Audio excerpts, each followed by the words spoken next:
ونحن على ذلك لمن الشاهدين والشاكرين والحمد لله رب العالمين.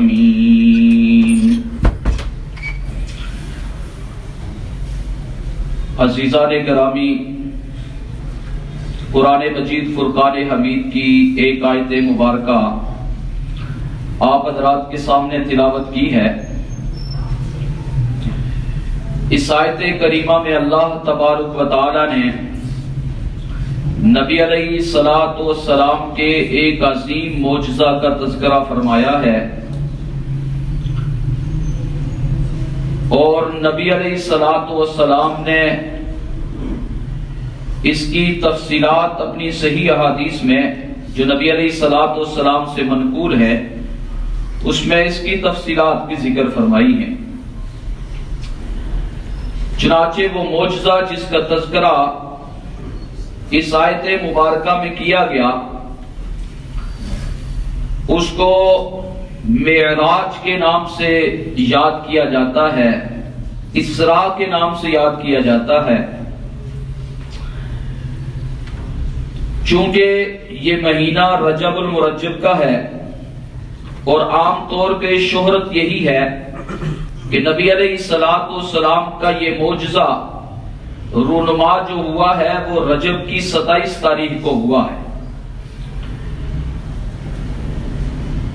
اور حقیقت یہ ہے کہ نبی علیہ الصلوۃ والسلام کے اس معجزہ کے رونما ہونے پر تاریخ میں بہت زیادہ اختلاف پایا جاتا ہے.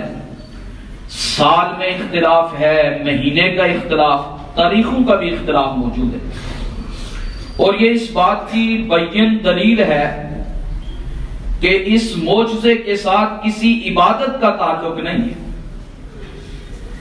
کہ اس معجزے کے ساتھ اور اس کی تاریخ کے ساتھ کوئی فریضہ وابستہ نہیں ہے، کوئی شرعی حکم اس کی تاریخ کے ساتھ وابستہ نہیں، ورنہ تو اس کو متعین کر دیا جاتا.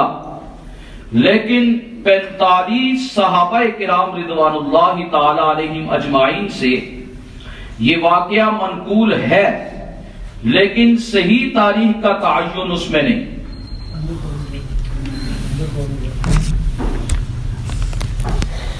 البتہ یہ معجزہ ضرور ہوا اور نبی علیہ الصلوۃ والسلام کی ذات بابرکات کو اللہ تبارک و تعالی نے یہ معجزہ عطا فرمایا جس کو معراج کہا جاتا ہے. اور اس کی ابتدا جو ہے وہ مسجد حرام سے ہوئی اور یہ مسجد اقصی سے ہوتا ہوا آسمانوں کی سیر کرانے کے بعد پھر نبی علیہ الصلوۃ والسلام دنیا میں تشریف لائے. اس عظیم معجزے کے اندر جو ہمارے لیے درس ہے، ہمارے لیے جو احکامات ہیں، عبر ہیں، نصائح ہیں، اصل تو وہ چیز ہے. چنانچہ نبی علیہ الصلوۃ والسلام خود ارشاد فرماتے ہیں کہ میں گھر میں سو رہا تھا تو یوں میں نے دیکھا کہ اوپر چھت جو ہے وہ پھٹی، اس میں سوراخ ہوا اور فرشتہ اترا اور اس نے آ کر کے مجھے اٹھایا اور ایک جگہ لے جا کر کے وہاں میرا سینہ چاک کیا گیا، اور سینہ چاک کرنے کے بعد دل کو نکال کر کے اس میں سے خواہشات کا مادہ نکال دیا گیا اور حکمت والے تست سے وہ حکمت اور دانائی اٹھا کر کے اس میں ڈال دی گئی اور دوبارہ سے سینے کو سی دیا گیا اور پھر مجھے براق پر سوار کر کے وہاں سے لے جایا گیا. تو نبی علیہ الصلوۃ والسلام کا یہ معجزہ جو ہے یہ خواب کا نہیں ہے، بلکہ یہ جسم مار روح کے ساتھ ہوا.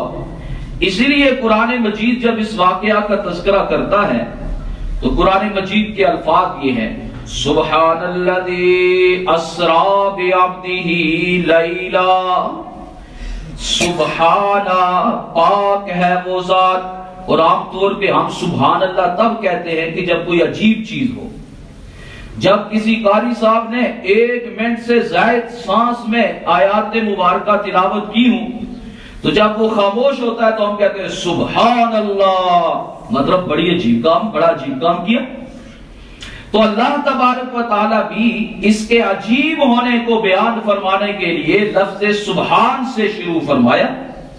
سبحان الذی، خواب میں تو ایک عام آدمی بھی ادھر سے ادھر گھوم کے آ جاتا ہے، صبح کو سناتا ہے کہ رات کو میں نے یہ دیکھا کہ میں آسمانوں میں اڑ رہا ہوں، رات کو میں نے یہ دیکھا کہ میں فلاں ملک میں بیٹھا ہوا ہوں۔ تو خواب میں تو کوئی بھی بندہ ادھر سے ادھر جا سکتا ہے، اس لیے سبحان کے لفظ کے ساتھ شروع فرما کر کے اشارہ کیا کہ یہ معجزہ روح مال جسم کے ساتھ ہوا۔ دوسرا، بے عبدی ہی، قرآن مجید کہتا ہے کہ اپنے بندے کو سیر کرائی۔ اگر روح کو سیر کروائی ہوتی تو لفظ ہوتے بے روح عبدی، اپنے بندے کی روح کو لے گیا، نہیں، اپنے بندے کو لے گیا۔ اس سے پتہ چلا کہ نبی علیہ الصلوۃ والسلام کا یہ معجزہ، یہ روح مال جسم کے ساتھ ہوا۔ چنانچہ نبی علیہ الصلوۃ والسلام کو بہت سارے عجائبات دکھلائے گئے، لِنُرِيَهُ مِنْ آیَاتِنَا، یہ ہم نے سیر اس لیے کرائی تاکہ ہم ان کو اپنی نشانیاں دکھائیں۔ اور نبی علیہ الصلوۃ والسلام کو بڑی پھر اس میں نشانیاں دکھلائی گئی۔ آپ علیہ الصلوۃ والسلام بیت المقدس جو فلسطین میں ہے وہاں لے جایا گیا، وہاں نبی علیہ الصلوۃ والسلام کو امام الانبیاء بنایا گیا۔ آپ علیہ الصلوۃ والسلام نے تمام انبیاء کی وہاں پہ امامت کروائی، اور پھر نبی علیہ الصلوۃ والسلام وہاں سے آسمان پر تشریف لے گئے ایک سیڑھی کے ذریعے۔ معراج عربی زبان میں سیڑھی کو کہا جاتا ہے، اس لیے نبی علیہ الصلوۃ والسلام کی پہلے آسمان پہ حضرت آدم علیہ الصلوۃ والسلام سے ملاقات ہوئی۔ انہوں نے نبی علیہ الصلوۃ والسلام کو خوش آمدید کہا۔ پھر آپ علیہ الصلوۃ والسلام دوسرے آسمان پہ تشریف لے گئے، اور دوسرے آسمان پہ آپ علیہ الصلوۃ والسلام کی ملاقات حضرت عیسیٰ علیہ الصلوۃ والسلام اور حضرت یحییٰ علیہ الصلوۃ والسلام سے ہوئی۔ اور پھر وہاں سے آپ علیہ الصلوۃ والسلام کو تیسرے آسمان پہ لے جایا گیا، وہاں آپ علیہ الصلوۃ والسلام کی ملاقات حضرت یوسف علیہ الصلوۃ والسلام سے ہوئی۔ اور آپ علیہ الصلوۃ والسلام نے فرمایا کہ میں نے یوسف کو دیکھا تو مجھے معلوم ہوا، یہ لگا یہ کہ آدھا حسن تو اسی کو دیا گیا ہے، کائنات کا آدھا حسن حضرت یوسف علیہ الصلوۃ والسلام کو دیا گیا۔ پھر آپ علیہ الصلوۃ والسلام کو چوتھے آسمان پہ لے جایا گیا۔ تفصیلات ہیں پوری، لیکن میں مختصر کر کے جو اس میں سے ایک بات نکالنی ہے وہ آپ حضرات کی گوش گزار کروں گا۔ چوتھے آسمان پہ حضرت ادریس علیہ الصلوۃ والسلام سے ملاقات ہوئی۔ پھر آپ کو پانچویں آسمان پہ لے جایا گیا، وہاں حضرت ہارون علیہ الصلوۃ والسلام سے آپ علیہ الصلوۃ والسلام کی ملاقات ہوئی۔ پھر چھٹے آسمان پہ حضرت موسیٰ علیہ الصلوۃ والسلام سے ملاقات ہوئی۔ پھر ساتویں آسمان پہ آپ علیہ الصلوۃ والسلام فرماتے ہیں کہ مجھے ایک گھر میں لے جایا گیا جس کو بیت المعمور کہا جاتا ہے، اور میں نے جبرائیل سے پوچھا کہ یہ کون سا گھر ہے، تو جبرائیل نے بتلایا کہ یہ بیت المعمور ہے، اور یہاں پہ ہر دن 70,000 فرشتے داخل ہوتے ہیں عبادت کے لیے، اور وہ جو 70,000 فرشتے داخل ہوتے ہیں دوبارہ قیامت تک ان کا نمبر نہیں آئے گا، دوبارہ قیامت تک اب ان کا نمبر نہیں آنا، بس ایک دفعہ عبادت کر کے نکل گئے 70,000 فرشتے۔ تو فرماتے ہیں وہاں میں نے دیکھا کہ ایک دیوار کے ساتھ حضرت ابراہیم علیہ الصلوۃ والسلام ٹیک لگائے بیٹھے۔ تو ساتویں آسمان پہ حضرت ابراہیم علیہ الصلوۃ والسلام سے ملاقات ہوئی، اور حضرت ابراہیم علیہ الصلوۃ والسلام کی ملاقات کے احوال بھی آپ علیہ الصلوۃ والسلام نے ذکر فرمائے کہ حضرت ابراہیم علیہ الصلوۃ والسلام نے کہا تھا کہ اپنی امت کو میرا سلام دینا، وعلیکم السلام ورحمۃ اللہ وعلیہ السلام۔ اور پھر دوسری بات یہ فرمائی تھی کہ دیکھو جنت جو ہے نا وہ ایک چٹیل میدان ہے، اس لیے وہاں اگر درخت لگانے ہیں تو سبحان اللہ اور الحمدللہ کہا کرو، سبحان اللہ اور الحمدللہ کہ یہ کلمات کہا کرو، تمہارے لیے وہ جنت میں درخت لگے گی۔ آپ علیہ الصلوۃ والسلام وہاں سے سدرۃ المنتہا پہنچے، اور وہاں پہ آپ علیہ الصلوۃ والسلام نے سدرۃ المنتہا کو دیکھا، کہا ہاتھی کے کانوں کی طرح پتے تھے اس کے، اور پھل کا جو حال ہے وہ ہجر کے